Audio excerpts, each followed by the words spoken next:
तेरा तागे हुआ लो मरना बला बागिए फाड़े रे बला कुए छूटे छूटे बोला लो बागिए गलड़ी शोबाली बला मनुए फाड़े रे बला कुगे छूटे छूटे बोला लो भागिए गलड़ी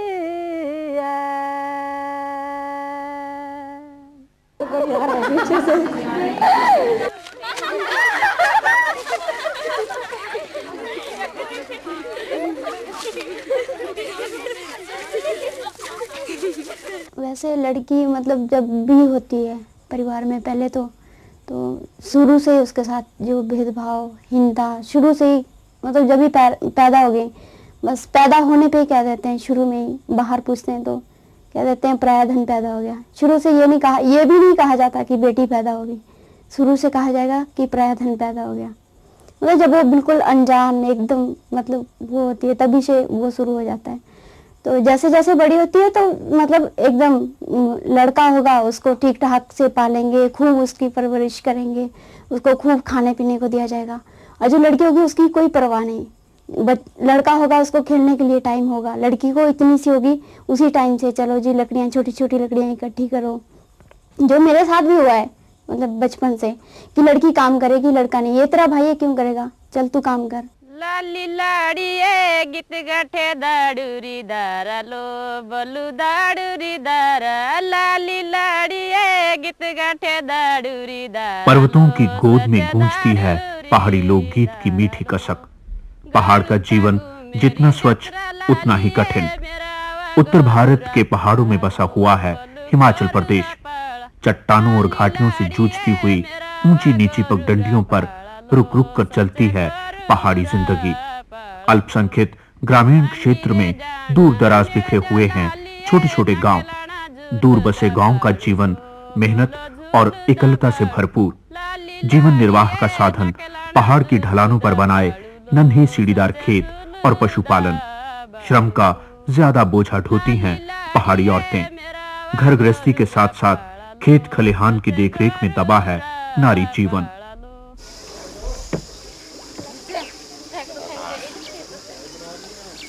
जब पानी बनाने को जब देर हो गई, आज लेट हो गए, काम कुम करा करो ठीक। सवेरे उठते हम फिर चूल्हे में आग जलाते फिर ओलन पाते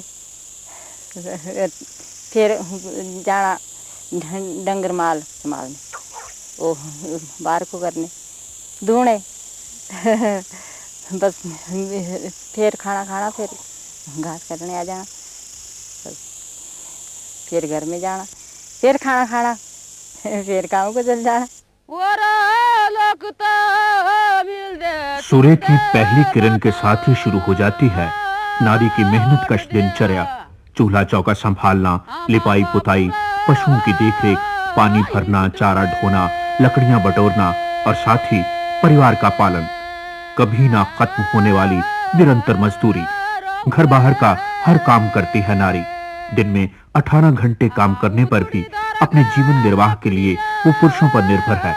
मजदूरी औरत करती है लेकिन घर गृहस्थी व बाहर के अधिकार पुरुष के पास हैं। औरत के लिए तरह तरह की पाबंदियां।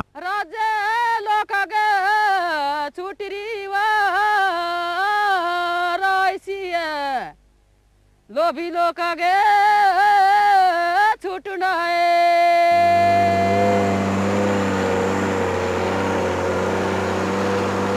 हिमाचल प्रदेश विकास के दौर से गुजर रहा है। विकास का अर्थ है परिवर्तन, लेकिन यह जरूरी नहीं कि परिवर्तन जन जीवन में उन्नति लाए। विकास योजनाएं अक्सर पर्यावरण, स्थानीय संस्कृति व आम लोगों के निर्वाह की उपेक्षा कर देती हैं। पर्यटन विकास के साथ आई है उपभोक्ता और ज्यादा धन कमाने की लालसा। कटते जंगल, ऊंची उठती इमारतें व नकदी फसलें परिवर्तन की गवाह हैं। पर्यावरण दूषित हुआ है और नारी जीवन आगे से ज्यादा संकटमय। नकदी आय पर पुरुषों का ही अधिकार है और इसे वो अपने ढंग से ही खर्च करते हैं। घर परिवार का दायित्व रह जाता है औरत पर। औरतों के पास कुछ नहीं मिलता, मेहनत तो करती है बेचारी, खेत में वो करेगी, फसलों को तो नदाई गुड़ाई तैयार हो जाएगी तो मंडी में वो घर वाला जाएगा, मर्द लोग जाएगा, और मर्द जो लोग जाएगा तो पैसा वही ले आएगा मंडी से, तो पैसा उसकी जेब में होगा। तो आते आते और 2-4 दोस्त भी साथ मिलेंगे, तो बस कई बार तो चक्की लेना पड़ते हो घर वालों को। 8 अब एक औरत के 10 खत्म हो जाते हैं, वो किसी की बाप की नहीं रहती, अपने आप तड़ में होती है और बड़ी कमाई दिखाती है, आखिरकार वो मर्द के नीचे ही होती है। हिमाचल में ग्रामीण औरत की भूमिका निश्चित है। घर में व बाहर आदर सम्मान पर उसका कोई अधिकार नहीं। लज्जा, शर्म व त्याग के बंधन औरत के लिए हैं।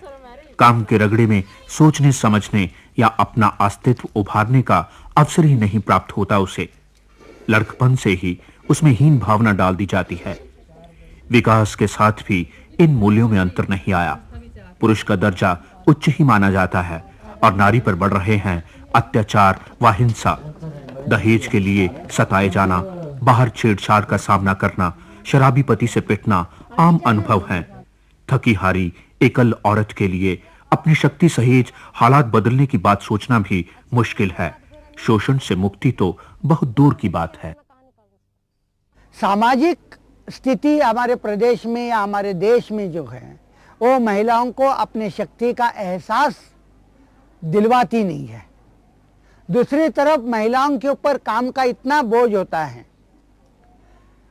उस बोझ में दबी हुई है महिलाओं के पास ये वक्त नहीं होता है कि हम 4 घड़ी अलग से बैठे और अपने बारे में सोचें कि हमारी स्थिति क्या है। जिस वातावरण में, जिस माहौल में उनको छोटे से बड़ा किया जाता है, जिन संस्कारों के आधार पर उनको छोटे से बड़ा किया जाता है, उसमें तो उनको यही सिखाया जाता है कि उनकी तो 2 ही काम है, एक चूल्हा संभालना और बच्चे पैदा करना, और वो भी लड़के पैदा करना। अब एक इंसान होने के नाते क्या उनकी यही भूमिका रह जाती है? क्या इससे भी उनके कुछ ज़्यादा हक हकूक है?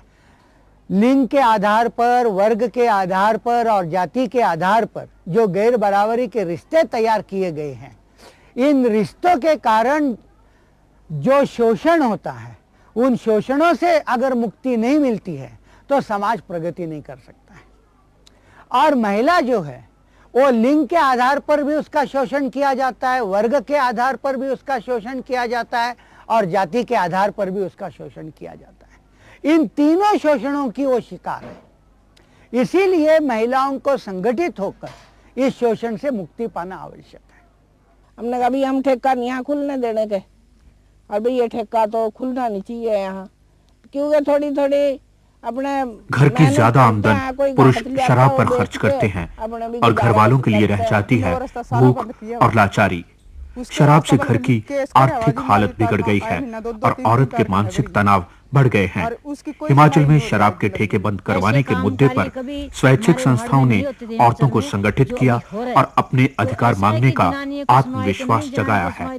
सूत्र एक ऐसी ही संस्था है। सोलन जिले के जगजीत नगर गाँव में स्थित सूत्र ने महिलाओं को अपनी आवाज उठाने के लिए संगठित किया है। यहाँ ग्रामीण महिलाओं के लिए अलग अलग किस्म के चेतना शिविरों व प्रशिक्षण कार्यालयों का आयोजन किया जाता है। महिलाएं सामूहिक रूप से आगे आ रही हैं। ना आप उनको पूछने वाले, ठीक है ना? तो आपको कैसा चुनाव करना है जिसमें सहभागिता हो। उन्हें जानकारी अड़ी हुई जी भाई जो कुछ ने संस्था वाले यहाँ सिखा लिया। ये 5 दिन हरी ट्रेन हुई कठेड़े ता उना से ऊपर शेर बनी गए कि मुझे जानकारी हुई, पहले कोई पता नहीं था। अब हम प्रधान को भी, सेक्रेटरी को भी, मेंबर को भी जवाब खुद देंगे जी।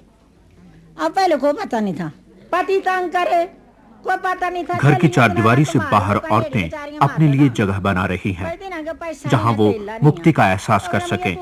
सूत्र द्वारा आयोजित महिला मेलों में औरतें सामूहिक तौर पर अपने अनुभव और एहसास बांटकर अपनी समस्याओं को समझने का प्रयास करती हैं।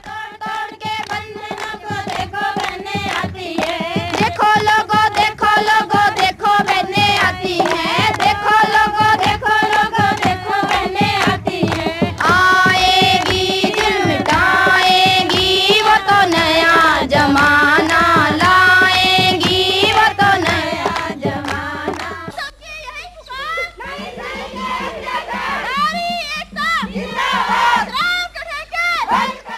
निजी समस्याओं को सामूहिक रूप प्रदान करने से औरतों में शक्ति आती है, जिससे संघर्ष की प्रक्रिया शुरू होती है। वो घर से बाहर निकलकर अपने अधिकार मांगने का साहस जुटाने लगी हैं।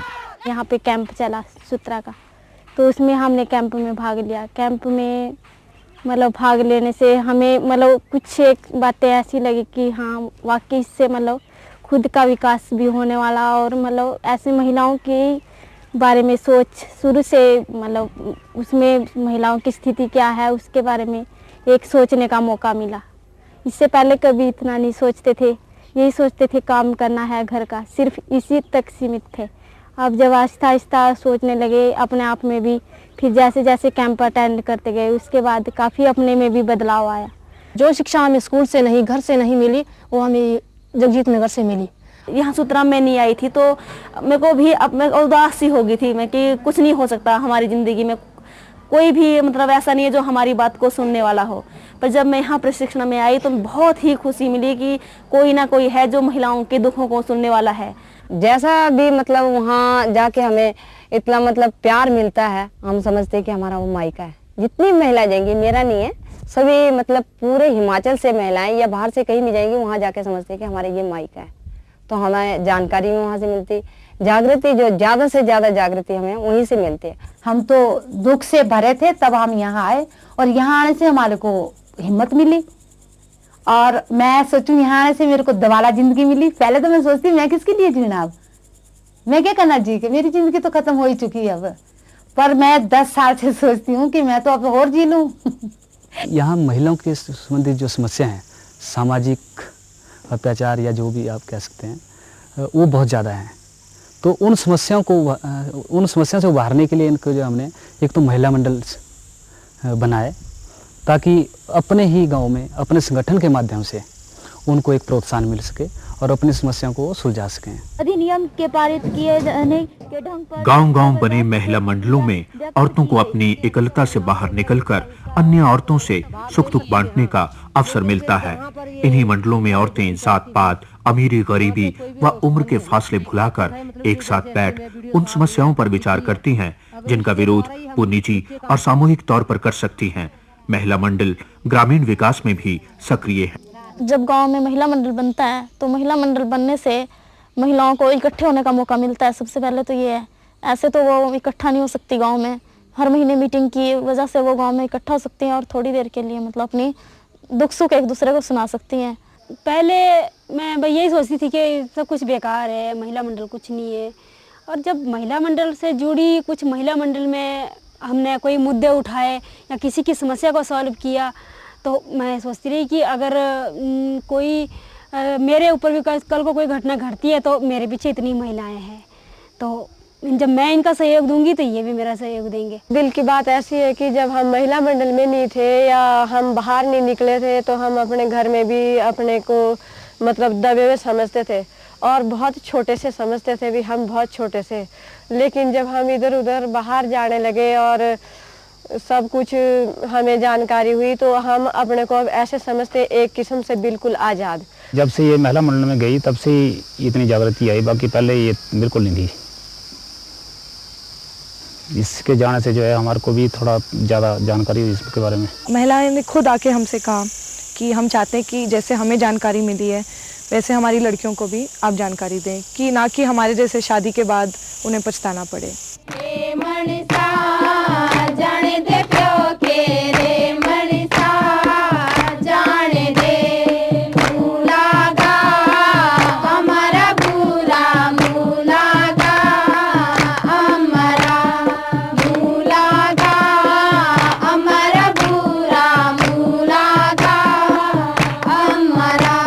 मतलब के मैंने ये युवती संगठन चलाया अपने गांव में। मुझे महिला मंडल से युवती प्रशिक्षण शिविरों का आयोजन किया जाता है जिनमें लड़कियों को डर लज्जा से मुक्त करवा आत्मबल दिया जाता है और उन्हें जागरूक किया जाता है। इस समय हिमाचल प्रदेश में 200 से ज्यादा युवती संगठन सक्रिय हैं। युवती शिविर में भाग लेने के कारण जो हमारी झिझक थी, हमें पता चलता था कि हम बोल नहीं सकते थे कहीं, हमें ऐसा लगता था कि हम कुछ नहीं कर सकते, लेकिन फिर हमें पता चला तो मुझे कल को इस परिवार में रहना है, अगर मैंने ऐसा किया तो मैं परिवार में मेरे लिए कोई जगह नहीं होगी। तो ये सब सोच के फिर अपने आप को पीछे धकेल लेती हैं महिलाएं। घर की पारिवारिक स्थिति ऐसी है जो उनको अपनी पिछली मतलब बातों की तरफ थोड़ा सा और फिर पीछे 2 कदम कर देती है, 1 कदम आगे बढ़ाती है तो थोड़ा सा फिर पीछे हटना पड़ता है उसको। इस सशक्तिकरण की एक बार प्रक्रिया शुरू हो जाती है किसी भी महिला में, तो उसको कई तरह के संघर्ष करने पड़ते हैं। सबसे बड़ा संघर्ष उसका अपना अंदरूनी संघर्ष होता है। एक बात उसके मन को पट रही है कि मैंने ऐसा करना चाहिए, लेकिन उसके अपने संस्कार, उसके अपने परिवार का माहौल उसको ऐसे करने की इजाजत नहीं देता है। इसके कारण उसके मन में एक प्रकार की इनसिक्योरिटी तैयार हो जाती है। इस इनसिक्योरिटी से छुटकारा पाना बहुत जरूरी होता है। ऐसे वक्त हमारे जैसी संस्थाओं की भूमिका बहुत प्रधान बन जाती है। दूसरी बात होती है, अगर परिवार में भी वो अपने सशक्तिकरण का प्रयोग करने लगती है तो आजू बाजू के रिश्तेदार उसको मानने को तैयार नहीं होते। आम तरह से फिर बात शुरू हो जाती है, मर्दों के ऊपर छिटाकाशी होने लगती है, पतियों के ऊपर छिटाकाशी होने लगती है कि कैसी तेरी बीवी इधर उधर घूमती है। सशक्तिकरण के फलस्वरूप औरतें पुलिस चौकी, सरकारी दफ्तर व कचहरियों तक जाने लगी हैं। स्वयं कमाई कर वो आर्थिक स्वतंत्रता की ओर बढ़ रही हैं, लेकिन इस सब से घर व बाहर उनका विरोध भी बढ़ता जा रहा है। कोई मतलब किसी भी चीज को लेके हम औरतें अगर कुछ संघर्ष करते हैं तो एक संघर्ष छेड़ते हैं तो 10 आदमी हमारे विरोध में खड़े हो जाते हैं। बहुत सारा चारों तरफ से हमारे ऊपर हमला होता है, परिवार से भी, बाहर लोगों से भी, बाहर हंसने वालों से भी, मतलब सरकारी कर्मचारियों से भी, सब तरफ से हमारे को हताश करने की कोशिश की जाती है। गली मोहल्ले वाले लोग तो यही बोलते हैं भी इन्होंने आवारा है और इनके पति ने इनको आज़ाद कर रखा है और इनके ऊपर कोई पाबंदी नहीं है। कई तरह की ऐसी बातें बोलते हैं। गांव के जो लोग हैं वो बड़े जलते जी मेरे से, वो नहीं मुझे मतलब वो पूरा पढ़ने दे, पर मैं उनको जानती नहीं भाई ये कौन है कौन नहीं है, मुझे अपने काम से मतलब है। गांव के लोग तो मुझे ऐसा सोचते हैं अभी मैं इधर आई हुई है ना, हाँ ले आएगी नया कानून पास करके, दबाएगी अब हमारे को आके इधर। जैसे हम लोग यहाँ पे आए तो कई आदमी चलते रास्ते बोलते ये इन औरतों को तो काम ही नहीं है, बिल्कुल ही उठे और चल देती है, इनको कोई काम नहीं रहा, इनके सिर पे आदमी ठीक से नहीं है, ये चल रही है। तो ऐसे कुछ कुछ बातें बोलते रहते, लेकिन औरत फिर भी सहन करती रहती है इनकी बातों को और चलती रहती है कि हमने तो अपने आगे बढ़ना है और आदमी जो बोले बोलता रहे, अब बोलता रहे।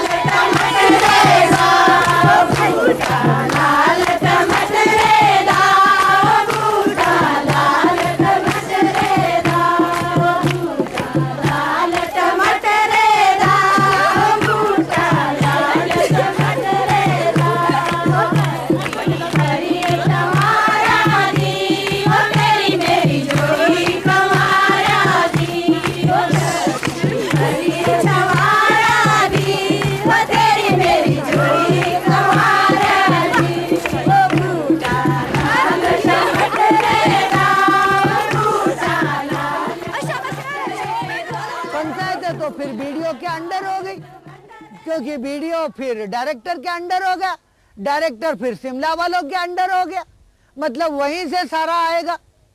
फिर हमारे क्या रह गया उसमें? पंचायती राज की आत्मा ग्राम मतलब गांव में जो सभा बनाई जाती है ना, एक सलाहकार बन के रहेगी। नए पंचायती राज के संदर्भ में औरतों के लिए 30% आरक्षण, इससे अब उन्हें अवसर मिल रहा है राजनीतिक अनुभव प्राप्त कर सशक्त होने का।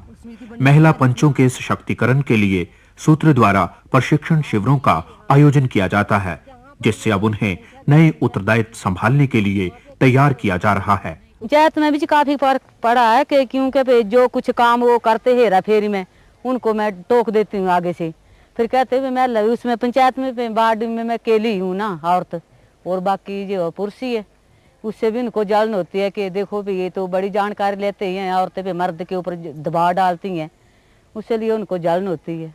जल से ऐसा कहते हैं कि औरतों को नहीं इतना अधिकार है कि मर्द के आगे वो बहुत बातें करो, तुम्हारे को क्या पता है, पता तुम्हारे को मर्द को हम पे क्या चीज़ कैसी है, कहाँ चीज़ कैसी लगानी है। पे हमने कहा भाई हमारे को तो कुछ न कुछ जानकारी मिल रही है, हम भी कुछ बताएंगी। घर वाला मेरा मर गया है, 20 साल हुई, अभी भी तो मैं जवान है, अभी भी मैं मानती नहीं है। तो जब मेरे पास मैंने सोचा भाई मैंने वो बच्चे के साथ जीना हो ना, भाई कुछ कर दम में रहना है। गाँव में जब दबाना चाहते हैं ना, नहीं तो लोग नहीं आदमी कर ना काम भाई इसके बाद मार देने, इसको कुछ दबाएंगे। हाँ दबाए भी नहीं रहे। देव भी ठीक है जी, उन्होंने तो बनाए में तब बन गई। अगर पति ने दी जी शिक्षा फिर बन गई मैं पंचायत के मेंबर। ऐसे कहाँ बने, कोई पति होते जी हमारे इलाके में नहीं देते बाहर निकले, आने जाने का मौका तो नहीं ना मिलता। अकेले अकेले है घर में गाय बच्चू बच्चे है। तो अगर जब जाना तो मेरा घर वाला कहता चले जाओ कि देखो सुनो जिंदगी में क्या लेना। हाँ जी तो प्यार करता है। हाँ जी प्यार करता है। बोला बड़ा जी। रूप सिंगा पर दाना लो चले बोला गोरा बे जाना गोरा बे जाना बला। जब औरतों को घर परिवार से सहयोग अथवा थोड़ा सा उत्साह मिलता है तो उनका साहस बढ़ जाता है। घर में मिल रहे आदर सम्मान से उनका आत्मबल बढ़ता है। देखिए हमारे घर वाले तो बिल्कुल ठीक है। वो तो कहते हैं कि महिला मंडल जो है उसको मजबूत रखो, उसको तोड़ो मत। जितनी भी महिलाएं हो सकें बुला बुला कर लाओ उनको अपनी महिला मंडल में जोड़ो, उसको तोड़ने की कोशिश मत करो। और महिला शक्ति बहुत बड़ी शक्ति है, तुम एकता से काम करो। अगर कोई महिलाएं किसी कारणवश छोड़ देती है महिला मंडल को भी, उसको भी जोड़ो, उसको भी मत छोड़ो। बाकियों के घर वालों का तो पता नहीं जी मेरे को, मैं तो अपने घर वाले की बात करती हूँ। अच्छी सपोर्ट देते हैं आपको? हाँ जी पूरी। आपको प्यार करते हैं? यानी मेरी मदद काफी करते हैं वो। प्यार नहीं करते? अगर हमारी औरतें खुश है तो उससे फायदा हम ही उठाएंगे। जो परिवार खुश है ना, कहाँ जिसके घर में औरत या बच्चा खुश है या उसका पति पत्नी भी खुश होने चाहिए, दोनों खुश, एक नहीं, तभी खुशी हो सकती है। ये दो पहिए की गाड़ी है। खुश हूँ क्योंकि जो मेरे पति है वो मुझे बहुत अच्छा मानते हैं और ना ही वो मुझे कहीं इधर उधर जाने के लिए, जहाँ भी मैं कहीं जाती हूँ कभी वो मुझे इनकार नहीं करते। और जो मेरे बच्चे वो भी इसमें मेरी हेल्प करते हैं। जिंदगी में कोई इच्छा? जिंदगी में अब यही इच्छा है जी भी हम कुछ समाज में बदलाव ला सके। जैसे हमारी जो दहेज के बारे में जो हमारे समाज के अंदर कुरीतियाँ हैं उसको हम कुछ कर सके, उसका सुधार कर सके। और जैसा कि दुख हमने या हमारी जो सास थी हमने बर्दाश्त किया पहले वैसा जो हमारी बेटी है उनके लिए ना आए। तो हमारा मतलब मेरा महिला मंडल में जाने का या ये काम करने का यही मकसद है कि जो हमारी लड़की है वो आगे को ऐसा दुख ना सहन करे। नहीं सहेंगे महिला शक्ति जिंदाबाद, हमारी मांगे पूरी करो, हमारी मांगे पूरी करो। शराब के ठेके बंद करो, शराब के ठेके बंद करो, शराब के ठेके बंद करो। जिंदाबाद जिंदाबाद, महिलाओं का सामाजिक शोषण बंद करो, बंद करो, बंद करो। It has to be both ways. हम अपने आप को नहीं बोल सकते कि आप सशक्त हो जाओ कुछ करो। जनरली ना पूरा बर्डन जो होता है महिलाओं के ऊपर हो जाता है कि आप लोग ही हड़ताल निकालो, आप लोग ही ये करो, आप लोग रैली निकालो। रैली दोनों निकाल सकते हैं। होता है महिलाओं को खुद तो लड़ाई अपनी लड़नी है। ये नहीं कि कोई मेरी मदद करेगा, मैंने लड़नी है तो खुद ही लड़नी पड़ेगी चाहे कुछ भी हो जाए। मगर वो सपोर्ट एक चीज़ होती है जो बहुत हर इंसान की ज़िंदगी में ज़रूरी होती है। तो उसके लिए पूरे दूसरे तरफ से भी लोगों को तैयार करना बहुत ज़रूरी है। जो पंचायत समिति की भी और जिला परिषद की भी। समाज में लिंग भेद मिटे, औरतों को बराबरी का दर्जा मिले, शोषण ना हो, इस सब के लिए पुरुष की साझेदारी भी बहुत जरूरी हो जाती है। तभी एक नए समाज के पुनर्गठन का सपना साकार हो सकता है। ये जो सपना हम देख रहे हैं कि एक समय ऐसा आ जाए कि इस समाज में लिंग के ऊपर, लिंग के आधार पर भेदभाव ना किया जाए, लिंग के आधार पर शोषण ना किया जाए। इंसान ये समझे कि ये जो प्रकृति है वो मेरी सखी है, वो मेरी सहेली है, मुझे उसके साथ जीना है, ना कि उसे मुझे एक्सप्लॉइट करना है। हमें एक हार्मनी, एक सद्भाव का वातावरण निर्माण करना होगा कि यहाँ पर सबके लिए है। अगर हम सब अपने आप को एक दूसरे के बराबर माने, हम अपने आप में एक समान दर्जा पैदा करें, तो हर इंसान की जरूरतें पूरा करने के लिए इस पृथ्वी पर सब कुछ है।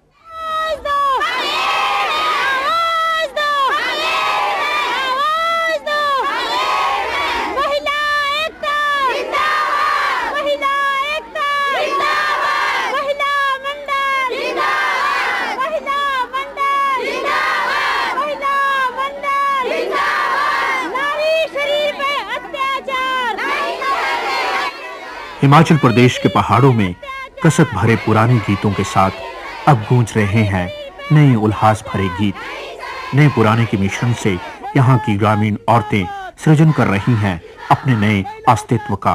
वो खोज रही हैं नए विस्तार। एक साथ वो हंस सकती हैं, बतिया सकती हैं, खुलकर सांस ले सकती हैं, अनुभव बांट सकती हैं, अपने अधिकारों के लिए संघर्ष कर सकती हैं। अलग अलग क्षेत्रों, जातों और उम्रों